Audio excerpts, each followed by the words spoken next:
Insult my friend and he gets you, and your bosses, fired. I heard this story 12 or so years ago from a classmate in college.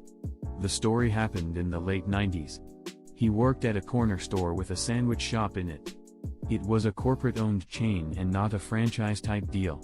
He worked in the deli on the third shift. The store would close from 12 p.m. till 4 a.m. and there would be only 2 people there from 11 p.m. to 5 a.m. He was only there for about 6 weeks but had worked in food service for years. He knew all the rules, regulations, and laws relating to food prep and storage. When he started, he noticed that they didn't follow them all that well and were not receptive to any mention of changing that. Things came to a head after he went to his shift manager about how the food was way too old to be safe to eat. His manager, fed up with him at this point, told him to F off and that if he didn't like how they did things he should quit. And he said it sprinkled with personal insults. He decided to finish out the shift as normal and return the next day with a small disposable camera and document everything. He then quit at the end of that shift and went home and got the pictures developed. He then made 2 phone calls while they were being developed. First, he called the state regulatory agency that was in charge of food safety in restaurants, and the second was to the corporation's HR hotline. He knew that if he just called the company they might write him off as a disgruntled employee and not do anything. But knowing that photographic evidence was being sent to the state would get a response. And boy did it get a response. The state took 3 weeks to get around to checking the place out. But within 3 hours of calling the company, the area manager showed up, and within 5 an inspector from corporate showed up. It resulted in the store temporarily closing, all the management staff being fired, and some of the longer-term employees being fired as well.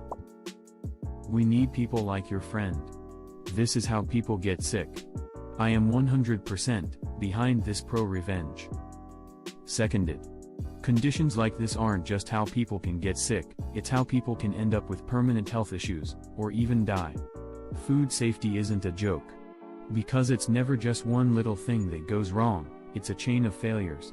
That same chain can be broken by being the one person to store food properly, be mindful of allergens, wash your hands, cook the food right, avoid cross-contamination, and throw food out if it's unsafe to eat. Web link.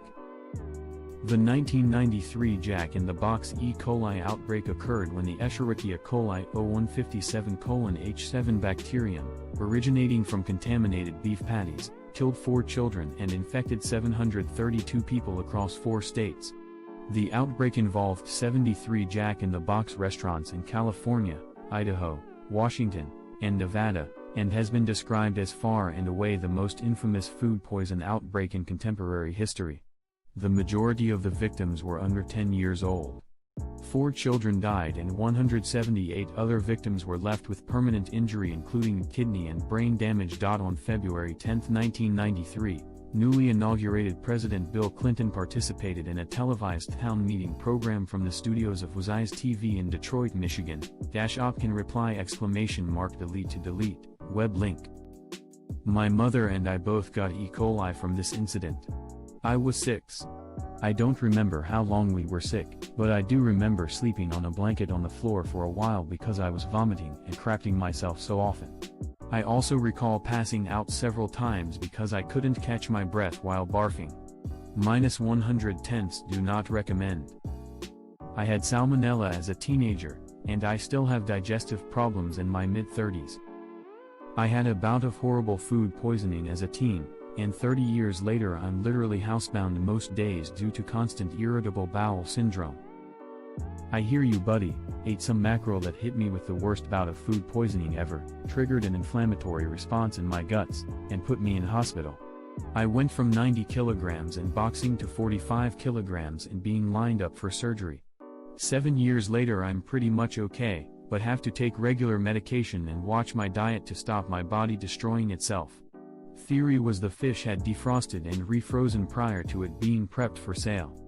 Dodgy ice machine on a boat, dodgy freezer at the plant, who knows, but someone somewhere put profit over safety and nearly killed me. Just wish I could get my hands on them. As much as I hate profit over safety, it's just as likely, if not more, that someone was just lazy.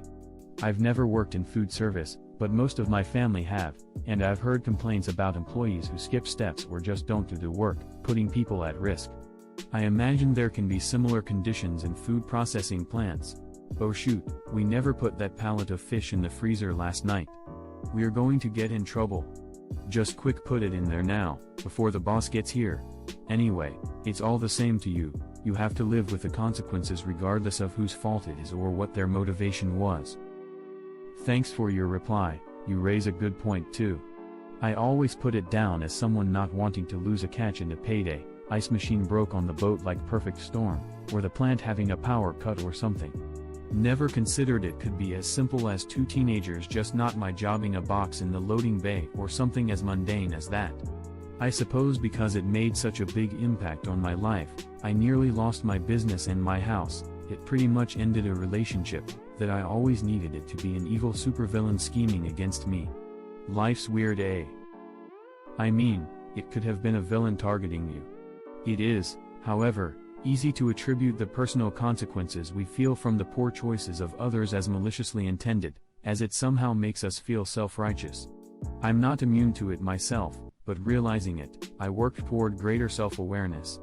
While also realizing that I will never have perfect self-awareness. Hey, at least you can have a conversation about it, that's something. That's a concept I'm slowly working on and grappling with.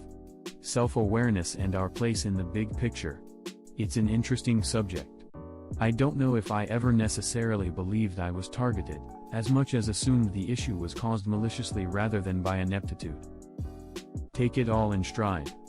Baby steps. Other walking metaphors. We're all imperfect, some have tried to change that while knowing it's impossible, but there is worth in the effort. As someone who has gotten horrible food poisoning from restaurants who did not follow proper food safety, I applaud your friend. This is why nobody trusts corner store food. I wish you had told me that 10 years ago when I bought shrimp from a corner store. In my defense, it was a corner store about 2 blocks from the ocean. But apparently it took a food poisoning amount of time for those shrimp to travel those 2 blocks. Did the store advertise these shrimp as freshly caught from the ocean that was 2 blocks away, or did you just assume? We're talking a decade ago. I don't remember. It was actually a corner grocery store and was the only grocery I could get to without going on a bus in the city that I lived in at the time. At my wedding at one of the top restaurants in Orange County, California, as far as we can tell, people that ordered salmon on one half of the room only, I'm serious, even the wedding party table, got serious food poisoning. My aunt and grandma were hospitalized. I was sick for our entire flight to Fiji and a few days there. My wife and I both had salmon. I was just sitting in the wrong side of the restaurant, it seemed. Should have taken the hint from the gods. I went to a fancy-ass wedding in upstate NY where about a quarter of the guests got food poisoning off the reception dinner. It happens anywhere and everywhere. It happens roughly 10 times more often in the USA than in Western Europe. This story reminded me of a time I started training for a new company as a general manager, and the store I was sent to was a 24/7 store. It was a truly busy store, and if you have worked places that do not close, you understand it is hard on the equipment and cleaning standards. I was hired in part due to my experience cleaning up problem stores, and this place was pretty bad. Both cleaning systems did not look like they were followed, and they had a bunch of other issues to go with it as well. Within the first few days, the manager of the store did not like me, as I would ask in many different ways what their cleaning schedules looked like, as there are some areas that needed help, including food handling areas. The trainer was very prideful that their store was the best store in the area, and one of the top in the company, would never see anything they did as wrong. I would ask or point out things, they'd get pissed or yell at me, and to make things better tell the district manager they did not think I'd work out. The district manager sat me down and asked what was going on, that the training manager keeps telling them I wouldn't work well for the company. I couldn't think of anything other than we fought over some cleaning and safety issues that I pointed out. They asked me to show them, so I took them on a tour of the restaurant, pointed out the areas I was talking about, and finished up my training for the day. I did not really think anything was going to change, but they did start looking into what was going on in the store a lot closer. Turned out the general manager, who was the trainer, was sleeping with one of the shift managers, doing meth, and basically letting all the cleaning get done by third shift, which only ran 2 to 3 people while being busy all night, so nothing ever really got done. Shortly after, most of the team was let go and the cleanup began. The store opened at 4 a.m. and closed at noon. But there were people working at 11 p.m. Huh? Probably meant closed to customers from midnight to 4 a.m., but there were employees there prepping for the next day from 11 p.m. to 5 a.m. It's a corner store deli, probably closed, but the store was open with 2 people staffing it. Sounds to me like a gas station with a subway attached to it, where there is no middle wall and you can walk through one side to the other. Thanks for watching. Comment on what you think was the best part of this video. Subscribing and hitting that notification bell on YouTube is a great way to get our content. You can also watch it on Facebook. A link to our page is in the description. See you soon.